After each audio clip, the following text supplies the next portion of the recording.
Stage வரைக்கும் தாங்க வந்து பிள்ளைகள் வந்து நம்ம சொல்கிறத கேட்பாங்க.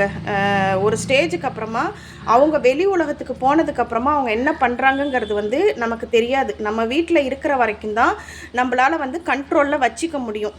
நல்ல பிள்ளைகளாக இருக்கிறாங்க அப்படின்னாக்கா தாய் தந்தை சொன்னதை கேட்டு அவங்க நடப்பாங்க.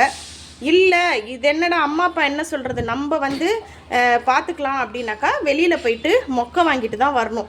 ஒரு சிலர் அந்த மாதிரி மொக்கை வாங்கி திருந்துறவங்க இருக்கிறாங்க. அது வந்து 100ல் வந்து ஒரு 25%.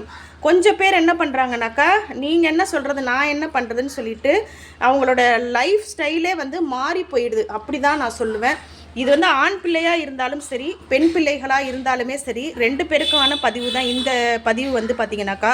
நான் இந்த பிள்ளையை தான் சொல்கிறேன் அந்த பிள்ளையை தான் சொல்கிறேன் அப்படிங்கிறது கிடையாது. பிள்ளைகள் வந்து படிக்கக்கூடிய காலத்தில் நல்லபடியாக படிக்கணுங்க. அவங்களுடைய படிப்பு மேலே தான் அவங்க வந்து கான்சன்ட்ரேஷன் வைக்கணும். அவங்க ஃபேமிலிக்குன்னு சொல்லி பிள்ளைகளும் வந்து டைமை வந்து ஸ்பெண்ட் பண்ணணுங்க. இன்றைக்கி இருக்கிற பிள்ளைகள் வந்து டைமை வந்து ஸ்பெண்ட் பண்ணணும்.